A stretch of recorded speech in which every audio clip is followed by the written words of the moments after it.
ఈరోజు దేవుని వాక్యం మనం చూసుకుందాం. ఆదికాండము 50 అధ్యాయం 20 వచనం చూద్దాం. మీరు నా కీడుని ఉద్దేశించరు కానీ నేటి దినమున జరుగుతున్నట్లుగా అనగా బహుప్రజలను బ్రతికించినట్లుగా అది మేలుకే దేవుడు ఉద్దేశించరు కాబట్టి మీరు భయపడకడి అంటున్నాడు. యోసేపుకు వ్యతిరేకంగా వీరందరూ కూడా వీరి సహోదరులందరూ కూడా మరి ఎన్నో అపాయకరమైన సంగతులు ఆయన జీవితంలో వారు జరిగించినట్లుగా మనకు కనబడుతుంది. వారు అనుకున్నారు, వారి ఉద్దేశం ఏంటంటే ఇతను పూర్తిగా తొలగించాలని వాళ్ళ యొక్క ఉద్దేశంలో ఆలోచనలో ఉన్నది. కానీ దేవుడైతే ఆయన పట్ల ఉన్న ప్రణాళికలు అతను ఒక మంచి విడిపించేవాడుగాను, అదేవిధంగా మన జీవితాన్ని కాపాడే విధంగా యోసేపుని దేవుడు మరి ఏర్పరచుకున్నట్లుగా మనకు కనబడుతుంది. అందుకే మన జీవితంలో దేవుని ప్రణాళికలు ఎప్పటికీ ఉంటాయని చెప్పి మనం ఉన్నంత వరకు కూడా దేవుడి ప్రణాళికలు మన జీవితంలో రేపు జరుగుతాయని దేవుని వాక్యం తెలియజేస్తుంది.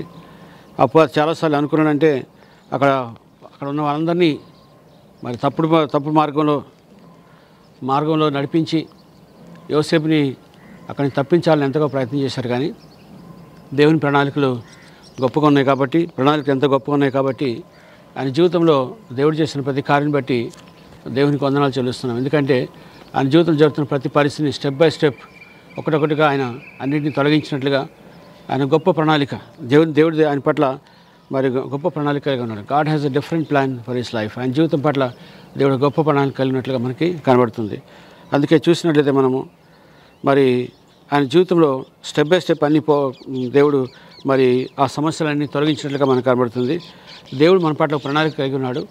ఆ ప్రణాళిక ఉద్దేశాలు మన జీవితంలో నెరవేర్చగలిగినట్లుగా మనం దేవునికి అప్పగించుకోవాలి. మరి దేవుని ప్రణాళిక మన జీవితంలో నెరవేర్చడం కొరకు దేవునికి సహకరించడం చాలా ప్రాముఖ్యమైనది. చూద్దాం.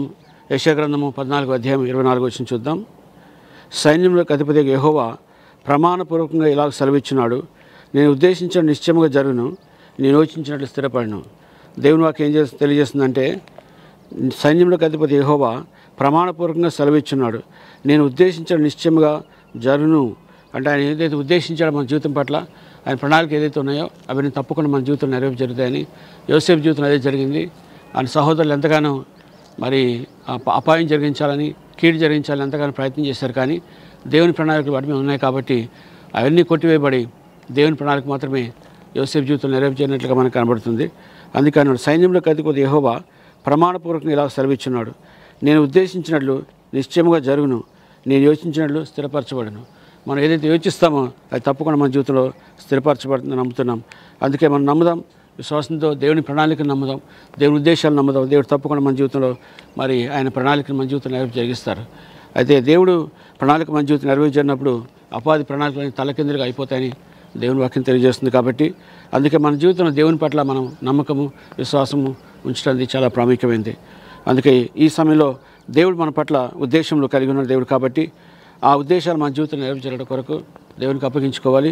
అదేవిధంగా దేవుని ఉద్దేశాలు మన జీవితం దేవుడి ఉద్దేశం కలిగి ఉన్నాడో దాని పట్ల మనం ప్రార్థన చేసుకొని దేవుని యొక్క ప్రణాళిక వెళ్ళటం ద్వారా మరి మన జీవితంలో దేవుని యొక్క ఉద్దేశాలు మన జీవితంలో నెరవేర్పు జరుగుతాయని నమ్ముతున్నాం. మరి మన జీవితంలో దేవుని పట్ల ఎన్నో మరి ప్రణాళిక కలిగిన దేవుడు కాబట్టి యోసేపు జీవితం పట్ల ఎన్నో ప్రణాళిక కలిగి ఉన్నాడు. మరి యోసేపు జీవితాన్ని దేవుడు ఆశ్రయించాడు, అనేక మందికి ఆయన ఆశీర్వాదకరంగా మార్చినట్లుగా మనకు కనబడుతుంది. చూస్తే మీరు నా కీడిని ఉద్దేశించరు కానీ నేటి దినమున జరుగుతున్నట్లుగా అనగా బహు ప్రజలను బ్రతికించినట్లుగా అనేక మంది ప్రజలను బ్రతికించడానికి యోసేపుని దేవుడు ఏర్పాటు చేసుకున్నట్లుగా మనకు కనబడుతుంది. ఎన్నో ప్రణాళికలు, ఎన్నో మరి అపాధి ప్రణాళికలు ఎన్నో వచ్చాయి. కానీ మరి దేవుని ఉద్దేశాలు దాని మీద ఉండడం ద్వారా అపాధి ప్రణాళికలను తలకిందులైనట్లుగా దేవుని ఉద్దేశాలు ఆయన జీవితం నెరవేర్చినట్లుగా మనకు కనబడుతుంది. సో కాబట్టి అనగా బహు ప్రజలు బ్రతికించినట్లుగా అది మేలుకే దేవుడు ఉద్దేశించడం కానీ భయపడటం అంటున్నాడు. కాబట్టి మన జీవితంలో ఏ పరిస్థితికైనా మనము దేవుని మీద ఆధారపడుతూ విశ్వాసంతో నమ్మకంతో ఉంటే మన జీవితం తప్పకుండా దేవుని ప్రణాళికలు మన జీవితంలో నెరవేర్పు జరుగుతాయి. ప్రార్థన చేసుకుందాం. మహోన్నతుడా మీకే స్తోత్రం చెల్లిస్తున్నాం తండ్రి. దేవా యోసేపు పట్ల ప్రభా ఆయన యొక్క సహోదరులు ఎంతగానో ప్రభా అపాయం చేస్తున్నారు. కానీ ప్రభా ఆయన పట్ల మీకున్న ప్రణాళికలు, ఉద్దేశాలు మంచివే కానీ హానికరమే కాదని మీ వాక్యం తెలియజేస్తుంది ప్రభా. తండ్రి మరొకసారి ప్రభా మమ్మల్ని మీ చేతులకు అప్పగించుకున్నాం తండ్రి. మీ కార్యాల ఉద్దేశాలు మా జీవితంలో నెరవేర్పు జరుగుగాక. మీ నామానికి మహిమ కలుగునని ప్రార్థిస్తూ యేసుక్రీస్తు పరిశుద్ధ నామములో అడిగి వేడుకొంచున్నాము తండ్రి. Amen. God bless you all.